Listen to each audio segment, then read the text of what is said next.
Sahabat, demokrasi tidak hanya soal pemilihan umum, tapi demokrasi juga soal kebebasan warga negara, juga soal kesediaan kita menerima keberagaman budaya, juga soal penerimaan kita kepada perbedaan gaya hidup.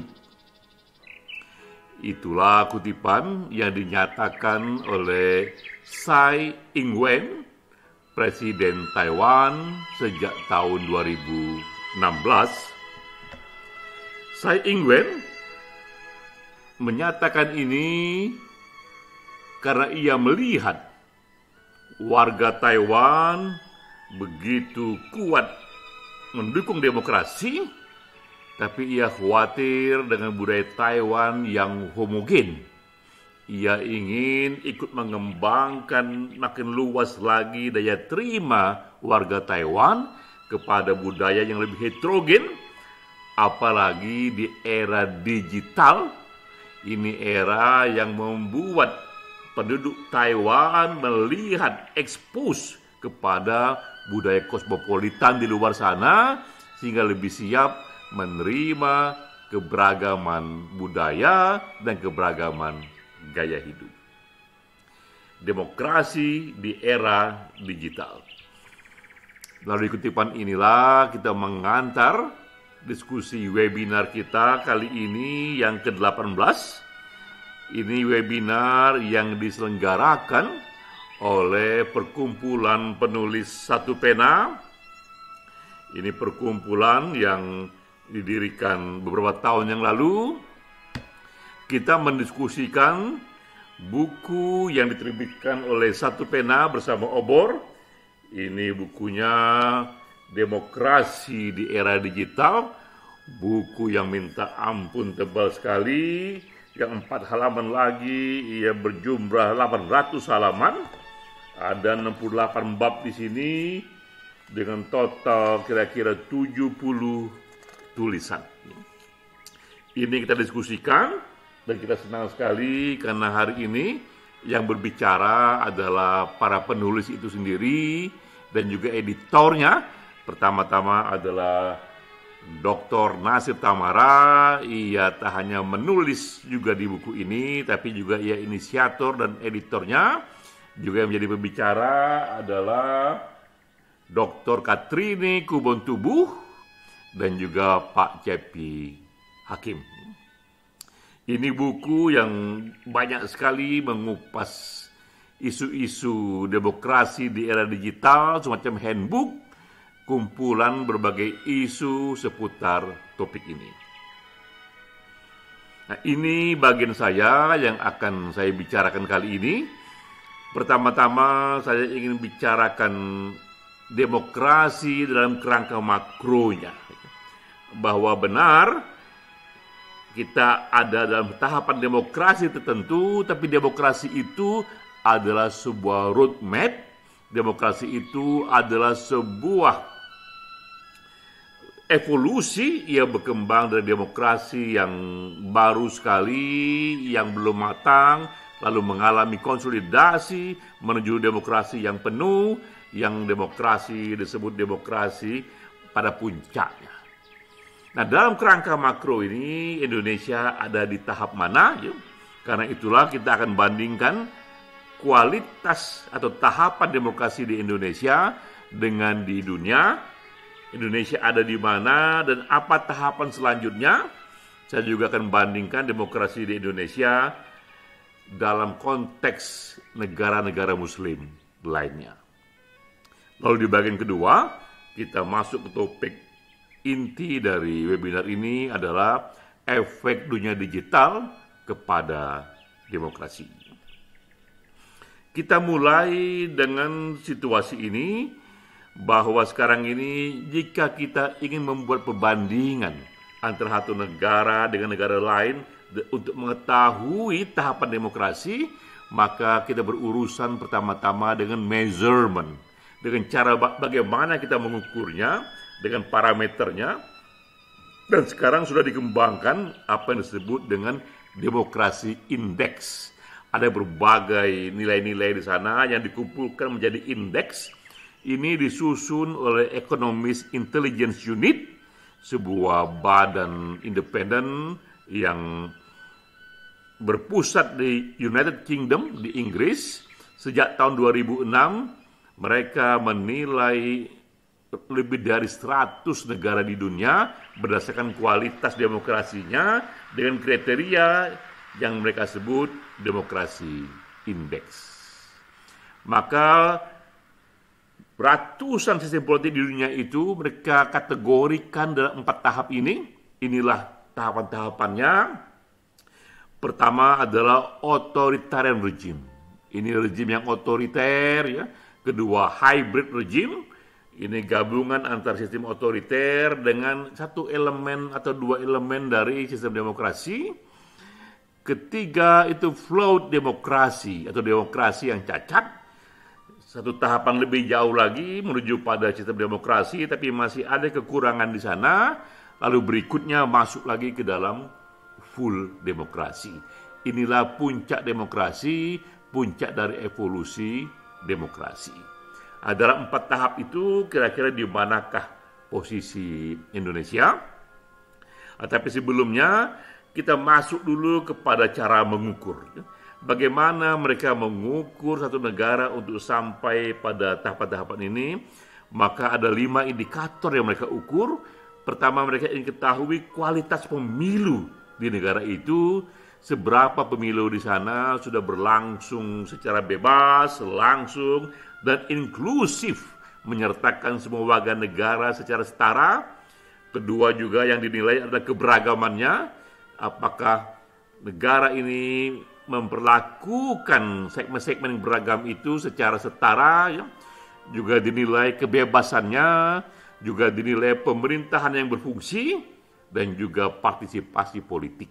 Jadi 5 indikator inilah yang membuat mereka kemudian membuat judgement untuk membuat kategorisasi apakah negara itu ada dalam tahap authoritarian regime, ataukah hybrid regime, regime campuran, ataukah di demokrasi yang masih cacat, ataukah di demokrasi yang penuh. Ini 5 kriterianya. Maka kita lihat di sini, ketika mereka masukkan lebih dari 100 negara ke dalam 4 kategori ini, negara yang otoriter itu ada sekitar 57 negara. Negara yang dalam regime campuran, hybrid regime, ada 35 negara.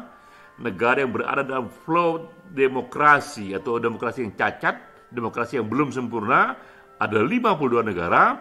Dan negara yang sudah matang dalam demokrasi, full demokrasi, demokrasi terkonsolidasi, ada 23 negara.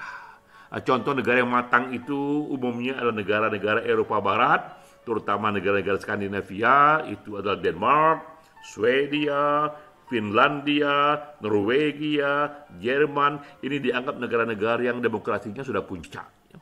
Di bawah itu adalah negara yang demokrasinya belum lengkap dan masih cacat, flawed demokrasi.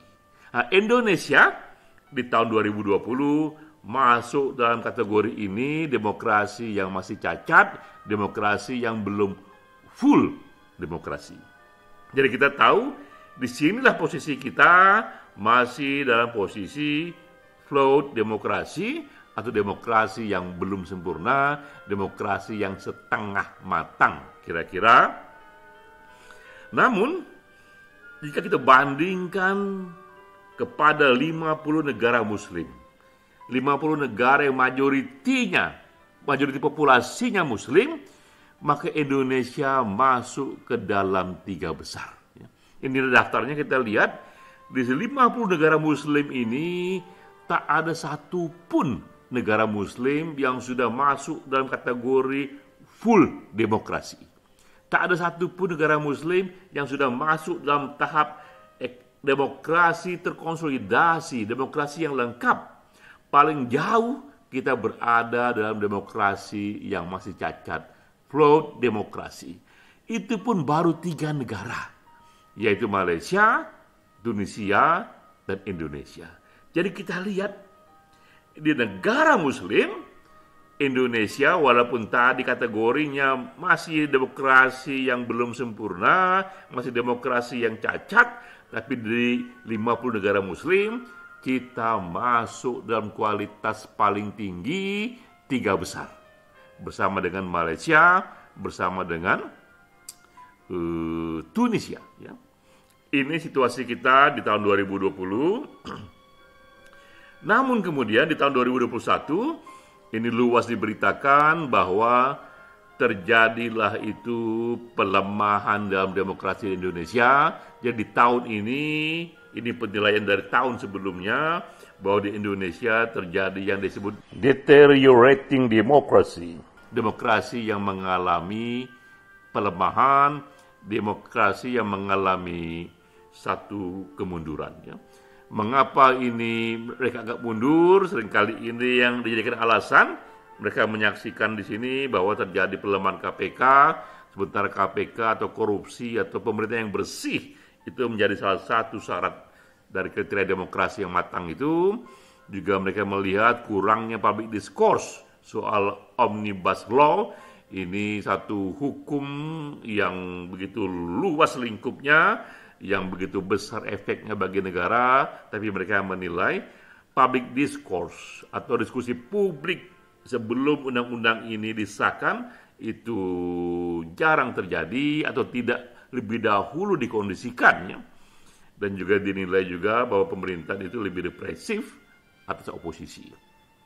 Jadi 3 kondisi ini yang membuat mereka menilai, sungguh pun kita sudah berada dalam kondisi demokrasi yang setengah matang, namun tahun 2021 kualitasnya menurun sedikit lagi akibat adanya beberapa persoalan yang berlawanan arus dengan arus demokrasi yang lebih matang. Ya.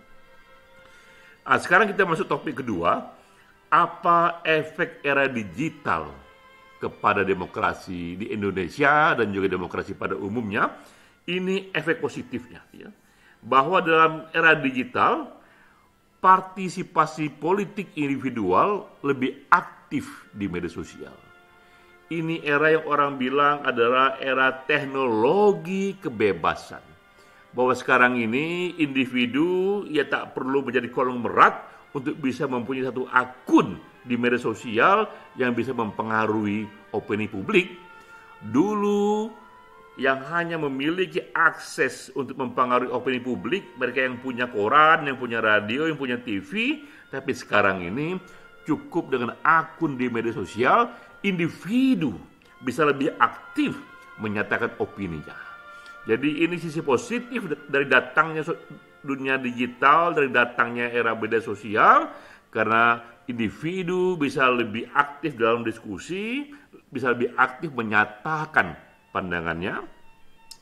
Juga era digital yang bagus kedua untuk demokrasi adalah kita memiliki akses yang lebih mudah untuk mengetahui opini yang beragam.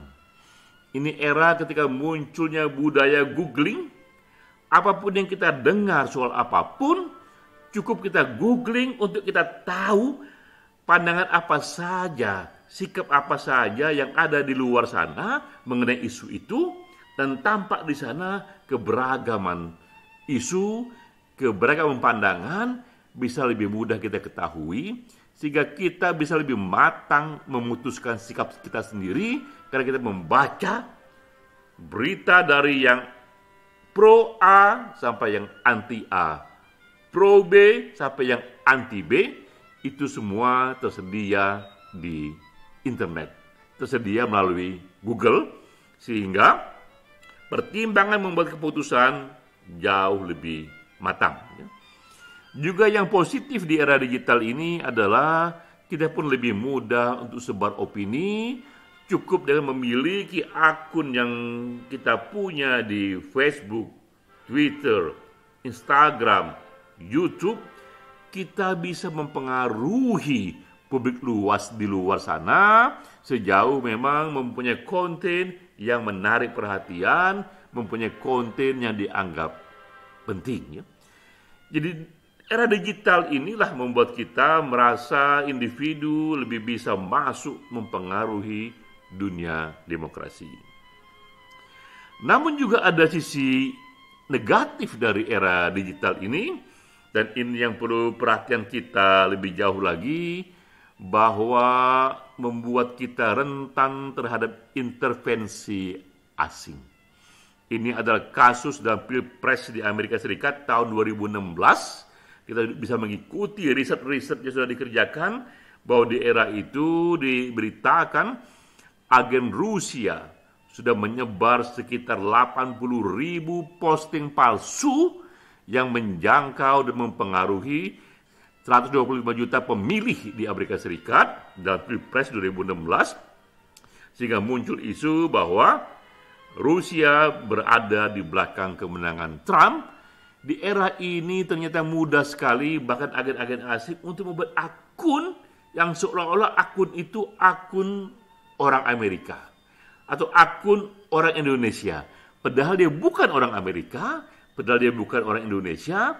Lalu melalui akun itu mereka menyelinap ke berbagai grup-grup komunitas di media sosial. Disitulah mereka mempengaruhi opini dengan menyebarkan posting-posting yang palsu. Jadi intervensi asing itu makin mudah untuk masuk mempengaruhi politik dalam negeri melalui opini yang disebar dalam media sosial. Efek negatif kedua adalah meluasnya hoax. Publik semakin ahli membuat berita-berita palsu, bahkan sekarang ini tidak hanya teks dan foto yang bisa dikerjakan Photoshop, ya. Video pun itu bisa diedit, sehingga tiba-tiba seolah-olah Obama misalnya menyatakan sesuatu dengan suara Obama sendiri, padahal ia tidak pernah menyatakan itu hanya dikreasi melalui satu software yang begitu maju, yang bahkan sudah bisa mengedit video, sehingga hoax itu lebih mudah disebarkan, berita palsu lebih mudah untuk meyakini masyarakat. Dan publik semakin bingung, terutama mereka yang tidak kritis, membedakan mana realitas yang asli, mana realitas yang palsu, mana informasi yang asli, mana informasi yang disesatkan.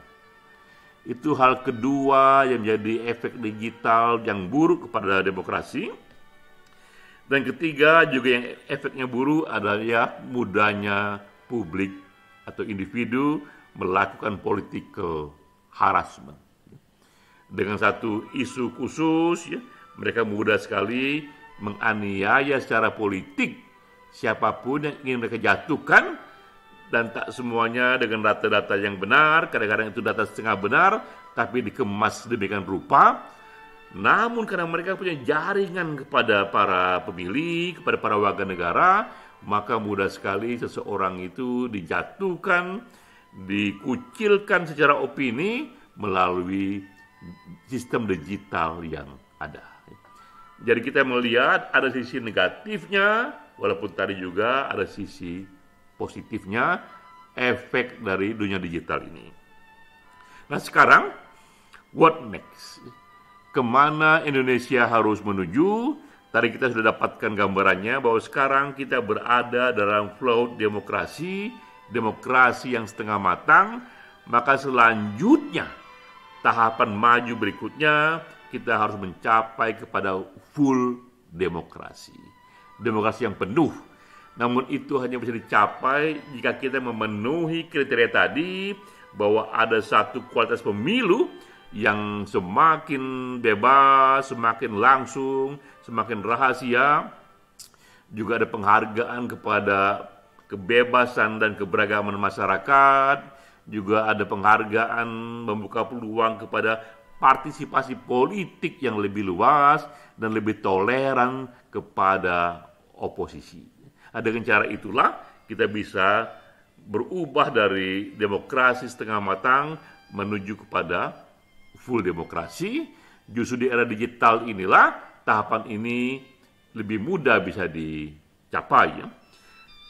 Dan nanti efeknya jika kita masuk ke dalam full demokrasi itu tidak hanya untuk Indonesia, tapi Indonesia akan menjadi role model, akan menjadi negara muslim pertama yang berhasil masuk ke dalam kategori full demokrasi secara stabil. Dan efeknya akan besar sekali karena Indonesia bisa membawa gerbong 50 negara muslim itu secara massal masuk ke dalam gelombang keempat demokratisasi. Kita tahu di tahun 90-an itu terjadi gelombang ketiga demokrasi, ketiga revolusi di Uni Soviet itu menghancurkan Uni Soviet sehingga negara-negara Eropa Timur secara massal mereka masuk ke dalam transisi demokrasi. Ada Rumania di sana, Hongaria, Bulgaria, Cekoslovakia, mereka pelan-pelan tumbuh menjadi negara demokrasi, ya. Juga termasuk juga ada di sana Georgia, ya. Itu era ketika bahkan negara yang komunis sekalipun bisa secara masif mereka bertransisi ke demokrasi. Negara-negara muslim pun bisa mengalami yang sama dengan gelombang keempat, ya. Jika ini terjadi, maka ini akan merevolusi wajah dunia. Untuk pertama kalinya dunia muslim pelan-pelan hijrah dari sistem yang selama ini otoritarian atau sistem campuran menuju demokrasi, di mana Indonesia menjadi role modelnya. Jadi kita lihat begitu hebat efeknya jika kita berhasil naik kelas, naik tingkat dari demokrasi yang float, yang cacat menuju full demokrasi, cukup dengan menambahkan di sana dosis civil liberties, dosis kebebasan dan juga kapabilitas pemerintah untuk melindungi keberagaman itu. Jadi sekali lagi kita kembali ke dalam kutipan di awal bahwa demokrasi tidak hanya soal pemilu. Jika soal pemilu saja kita sudah berada di tahap pemilu yang bagus sekali, tapi juga demokrasi adalah soal kesiapan kita untuk lebih menerima keberagaman, menerima berbagai gaya hidup yang berbeda, apalagi di era digital, karena era digital inilah membuat kita terekspos kepada dunia global yang begitu beragam. Salam.